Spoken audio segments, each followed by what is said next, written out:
Hello. My name is Luna. The morning of my son's wedding. The air in the Blue Ridge Mountains was sharp and cold. But not as cold as the look on Chase's face when he saw me walk through the doors of the lodge alone. No hug. No warmth. Just a polite nod. The kind you'd give a distant cousin at a funeral. That was my welcome. I had driven 4 hours and pressed the forest green dress Jack always loved. The one he said made me look like I knew how to survive a storm. I told myself this would be the day my son finally saw me again, not just as a mother, but as the woman who raised him from nothing. The one who made sure he had everything. But when I walked in, it was already clear I wasn't meant to be seen.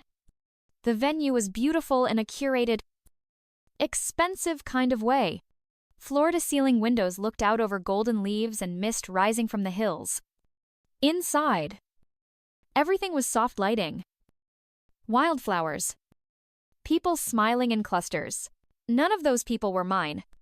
I didn't see anyone from my side of the family. No one from Chase's childhood friends. It was Emma's cousin, someone I'd never met, who greeted me and showed me to my seat. Not the parents' table. Not even a middle row. The very back, tucked in next to a coat rack. There was no ribbon on my dress to mark me as family. No card with my name on the table. No introduction. I sat there, back straight, hands folded, trying not to wrinkle the dress I had ironed 3 times the night before. I had baked Chase's favorite apple spice bread, wrapped every slice in wax paper, tied it with twine. I placed it in a little basket and set it beside me. No one touched it. No one even noticed. During the toasts, I waited. Emma's father stood first. Then her sister. Then 2 of their college friends. Chase looked happy. Radiant even. But his eyes never searched the room for mine. The mic never came my way. And the worst part wasn't the silence. It was the way people looked at me like they couldn't figure out why I was there. Like I didn't belong in the very life I helped build. I told myself to be proud. I told myself this was his day. But when the music played and the dancing started, and I sat alone next to an untouched basket of memories, something in me began to ache, not loud, but deep. You think it will sting, but it doesn't. It just settles in. Quiet and slow, like dust on an empty chair. The next morning, I woke up still wearing the same earrings Chase used to tug on when he was 3. Tiny silver hoops. Cheap. Really, but back then, they were his comfort. His little fingers would reach for them every time we sat in church, like they tethered him to something steady. I kept them on that morning, maybe out of habit. Maybe because taking them off would have felt like admitting the night before had actually happened. I checked my phone. No missed calls. No messages. No thank you. But there was a photo posted by someone on Emma's side. A wide group shot from the reception. Emma beaming. Her family radiant around her. Chase in the center, like he had always belonged there. I scanned every corner of the picture, hoping maybe I'd been caught in the background. I wasn't even in the room. That evening, an envelope slid through the mail slot in my apartment. No return address. But I recognized Chase's handwriting instantly, still a little crooked on the S's. Inside was a card and a dinner invitation. Not warm. Not personal. Not even a love. Chase. Just an address. A time, and a line that read, "We'd like to talk about something important." I went. The restaurant was one of those new places in downtown Asheville. Stone walls. Edison bulbs. Waiters with linen aprons and curated beards. Chase stood when I walked in. Kissed my cheek lightly, just air, and sat back down. He didn't pull out my chair. Emma was already seated, her hands folded like she was waiting for a business meeting. We ordered small plates. Names I didn't recognize. Nothing I would have cooked in my own kitchen. I picked at a salad made of beets and pear foam. Chase started talking before the food even arrived. He talked about the future, about sustainability, land use, the changing world. Emma nodded along. Every sentence practiced. Then they pulled out a folder. Black. Smooth. Embossed in gold. Inside was a proposal. They wanted to build a wellness retreat on the old Harper land. Whisper Pines. They called it. A place for executives to unwind. Meditation decks. Natural hot springs. Forest. Bathing. Chase said the land would stay in my name on paper only just for simplicity. For legal clarity? For ease. He said it like he was doing me a favor. Emma chimed in. Her voice soft. Like a podcast host. She said this wasn't just about development. It was about legacy. It's something you and Chase could build together. She said, without once looking me in the eye. I didn't say yes. I didn't say no. I sat there. Still. Listening to my only child pitch me a dream I was never invited to have a part in. A dream built on the soil of a life I had poured myself into. And somehow, they expected me to sign it over, like it had never meant anything at all. I looked down at my water glass. The ice was melting. Quiet. Steady. Just like everything else. I went home that night and sat in the dark for a long time. Didn't even take off my coat. The folder was still in my hands. Unopened since I left the restaurant. It sat on my lap like a stone. Heavy. Familiar in the way betrayal always is because it never comes from strangers. I thought about the land. Not just acres on a map. Not just trees and soil. That land was the story of my life. The same porch Jack built when Chase was a baby. The same swing where I read him books about oceans and stars. The same path where I scattered Jack's ashes the morning after his favorite dog died. That land held memories, some too quiet to explain. Some too deep to repeat. And they wanted to turn it into a retreat. For people who'd never known the sound of Chase's first laugh echoing through those woods, I opened the folder. They'd planned everything. Floor plans. Budgets. Investor letters. Even mock-up logos. All without me. All assuming I'd fold like a thank you card. There was a post-it on the last page. From Emma. Think of this as a new beginning. I closed it. What they didn't understand, what Chase seemed to have forgotten, was that I had already lived 1,000 new beginnings. I had gone back to school while working night shifts. I had paid bills by pawning my wedding ring. I had walked through fire to raise him. And now, they wanted me to sit quietly while they rewrote the ending. That night, I didn't cry. I didn't scream. I did something worse. I remembered everything. I remembered Chase at 7, screaming because the tooth fairy forgot. I remembered the night Jack's truck didn't come back. And how Chase laid his tiny hand on mine without saying a word. I remembered cooking 4 types of casseroles for his college send-off because I didn't know how to say goodbye. And then I remembered the silence since the missed birthdays, the canceled visits, the way his new life had no room for the woman who built the bridge he walked away on. By midnight, I lit a candle in the kitchen, the one place that always calmed me. I pulled out my recipe box, the one with Jack's handwriting and oil stains from 1993. I found the one for apple spice bread.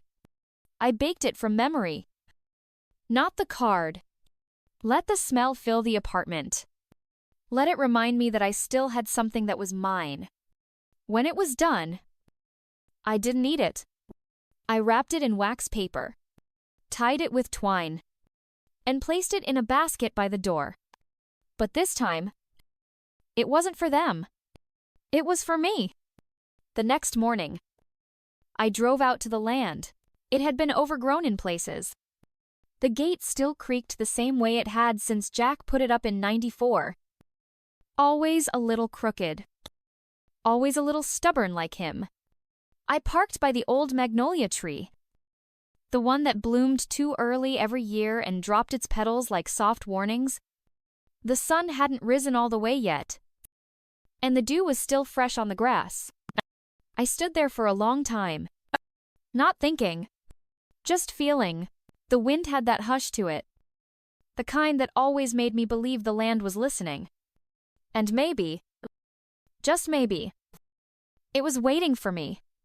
I walked the trail down to the creek. My boots knew the path better than my mind did.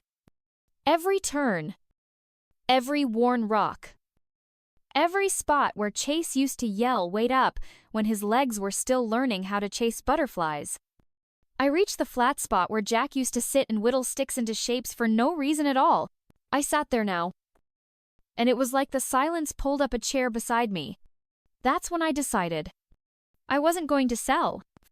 I wasn't going to sign away what had been watered with my own sweat, my own grief, my own stubborn kind of hope. This land wasn't a business opportunity. It was a living thing. And I wasn't going to let convenience bury its roots under concrete and yoga studios.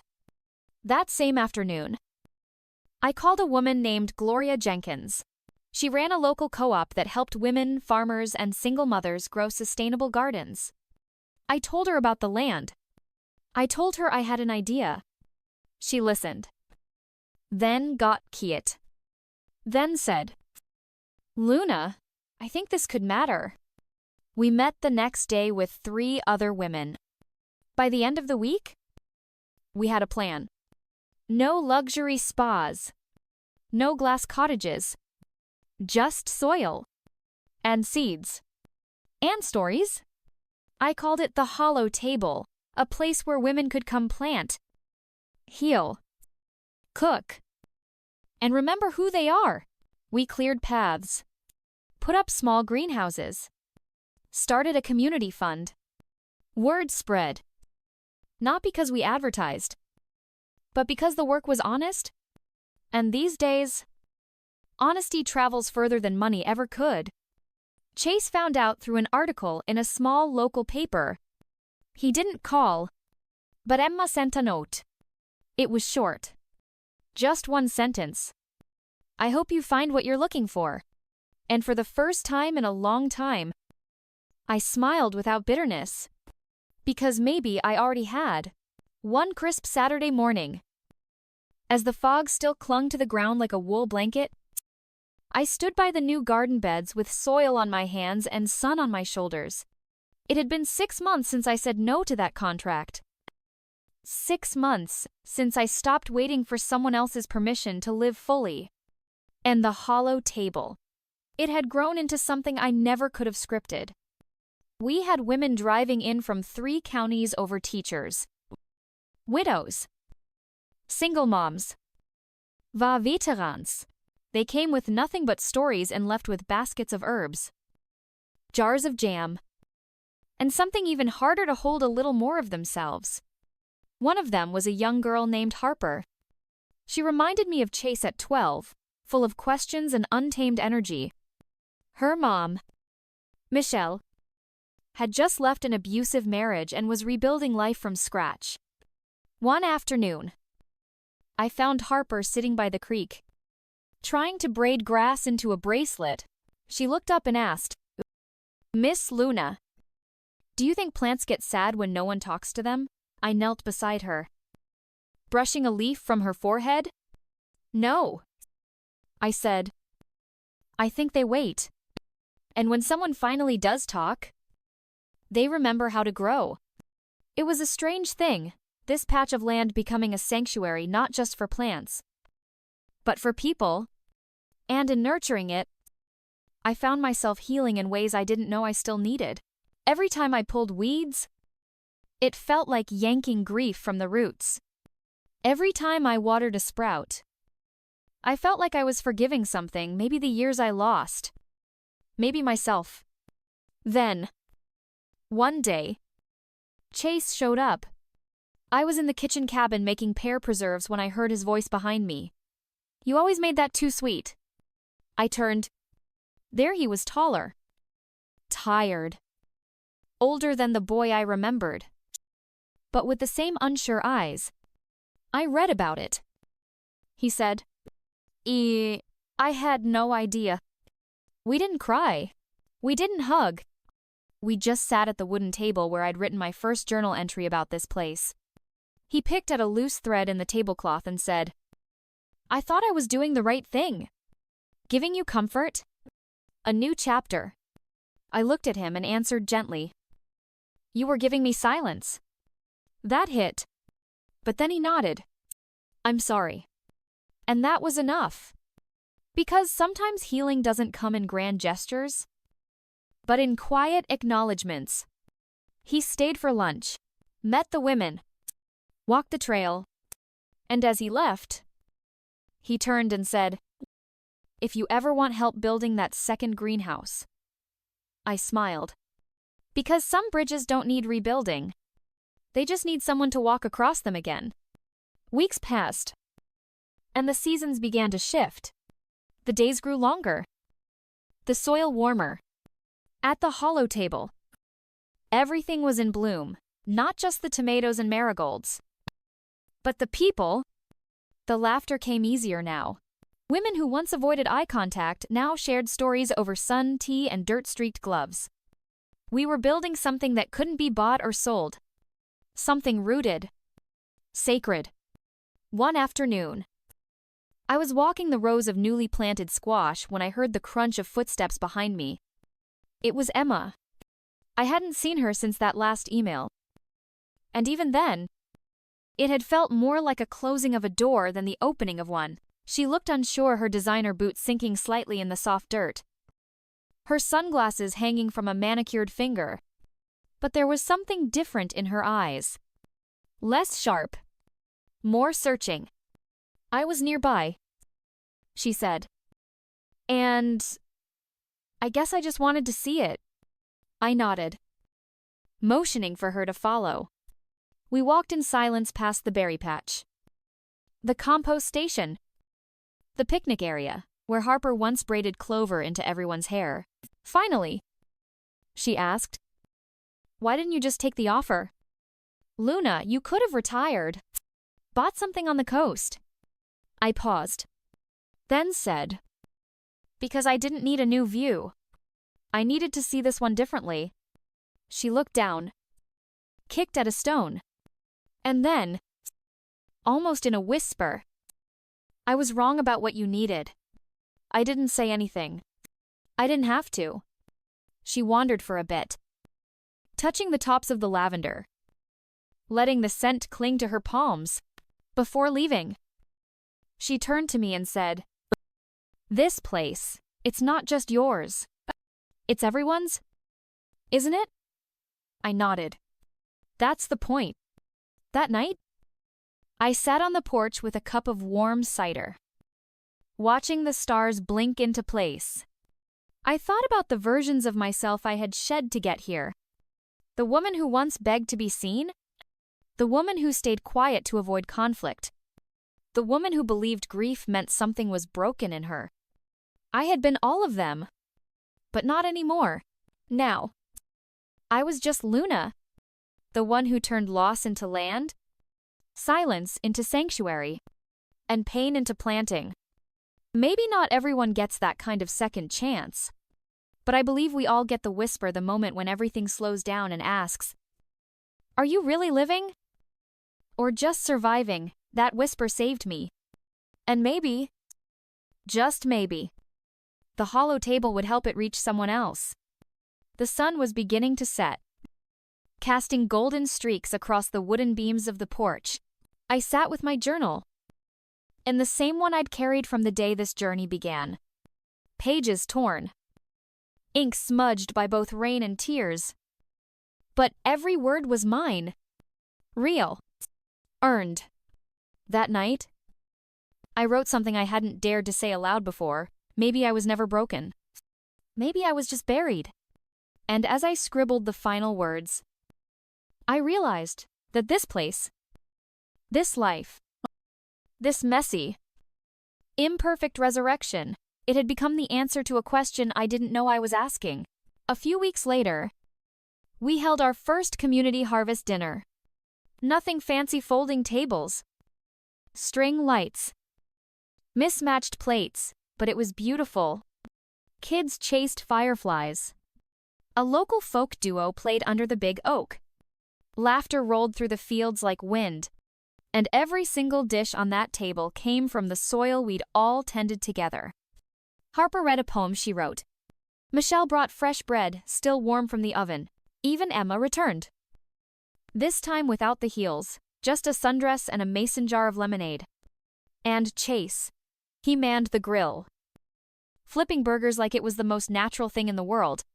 We sat together that evening, shoulder to shoulder, watching people eat, share, and live. This is something, Chase said, his voice low, almost reverent. It's everything, I replied. And I meant it. Because the hollow table was never about produce. It was never about stepping away from pain. It was about turning toward it, kneeling down beside it, planting something in its shadow, and choosing to wait for light. It taught me that healing isn't a single event. It's a practice. It's found in soft soil and brave words. In forgiving yourself for not knowing better before. In showing up again when it's easier to stay gone. And that's what I want anyone listening to know. You are not your worst moment. You are not your silence. Or your scar. Or your mistake. You are a garden waiting to be tended. A voice waiting to be trusted. A name waiting to be spoken. By you first. My name is Luna. And I thought the end of everything would be quiet. Cruel. And final. But I was wrong. It was the beginning. And it sounded a lot like women laughing beside blackberry vines. Like wind brushing through lavender. Like a little girl asking if plants get lonely. The answer: not if we grow beside them. And not if we remember we're not meant to bloom alone. The morning after the harvest dinner, I woke up to the soft hum of wind chimes and the distant sound of chickens. But what truly stirred me wasn't the sounds. It was the stillness in my chest. A quiet I hadn't felt in years. Peace. Not the fleeting kind you chase through vacations or temporary highs. But the kind that grows slow. The kind you don't notice until one day you realize the ache is gone. And you don't remember exactly when it left. That day, I found a note taped to the garden gate. It was from Harper. In case you ever forget you changed my life. Miss Luna, you reminded me that broken things can still grow. Thank you. I held the note to my chest and stood there for a while. The sun rising behind me. The scent of rosemary and soil wrapping around me like a promise. That week, more letters started to come. From women I'd never met. From nearby towns. From as far as Oregon and Maine. They'd heard about the hollow table, some through Emma's quiet blog post. Others through word of mouth. But it wasn't just the place that drew them in. It was the truth behind it. One letter said, I lost my sister last year. I thought the world had forgotten her. And me. But when I read about what you built, I cried for the first time in months. Not from pain. From hope. Another simply said, Can I come help? So we made room. We built a second bench under the oak tree, expanded the herb spiral, started new garden beds and called them Resilience Rows. And with each visitor, each volunteer, each soft-spoken woman carrying quiet pain, we created something even stronger than food or flowers. We created reminders that healing isn't about erasing the past. It's about honoring it. That pain doesn't disqualify you from beauty, it prepares you for it. And most of all, that showing up for others begins with showing up for yourself first. I looked around one evening at the faces gathered around the table, weathered, radiant, imperfect, and I realized something I had waited a lifetime to feel I belonged. Not because I was flawless, but because I was honest. Not because I had all the answers, but because I had stopped pretending I didn't hurt. And that is where real strength lives. In truth. In community. In the courage to plan anyway, even when the storms come. So if you're listening now, wherever you are, heart heavy, dreams fading, unsure if it's too late, I want to leave you with this. You are not too far gone. You are not too tired. You are not too broken to begin again. Because buried inside you is a garden, and the world still needs what only you can grow. Of all the letters I received, there was one that arrived on a rainy Thursday morning that changed something deep inside me. It was written in shaky cursive, folded neatly into a yellowed envelope with no return address. It simply read, "Dear Luna, I don't know if I'm still worthy of community. I don't know if I've earned a second chance. I made choices I regret. I burned bridges. I don't know how to rebuild. But something about your story made me pause.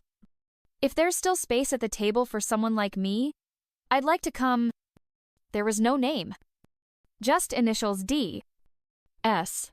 I remember holding that letter for a long time. The ink smudged slightly from where my thumb pressed too tightly against the words. I didn't know this person's face, their history, their pain, but I knew that feeling.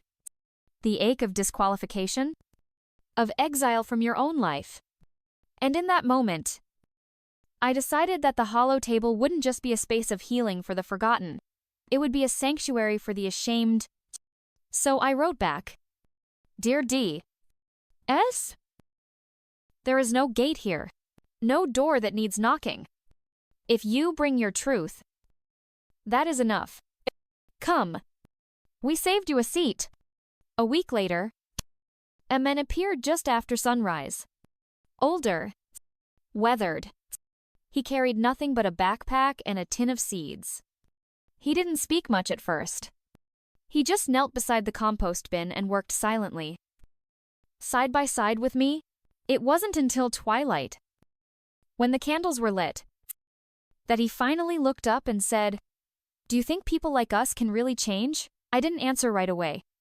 Instead, I pointed to a patch of kale we'd nearly pulled out months ago, yellowing, brittle, almost dead. And yet here it was, lush, stubborn, full of life. "Change," I said. "I think we were always becoming this. We just forgot who we were." He looked at the kale, then back at me. His eyes were full of salt and silence. He didn't say thank you. He didn't have to. That night, he stayed for dinner. And the next morning, he planted a seed. And a week later, he smiled. That's the thing about restoration. It doesn't announce itself. It sneaks in quietly through small acts of trust. It grows not from grand gestures, but from steady presence. That fall, I carved new words into the bench beneath the oak. There is no such thing as too late, only too afraid to begin. And if you've been afraid, if you've counted yourself out, I want you to know, your beginning still waits for you. And you don't have to take the first step alone.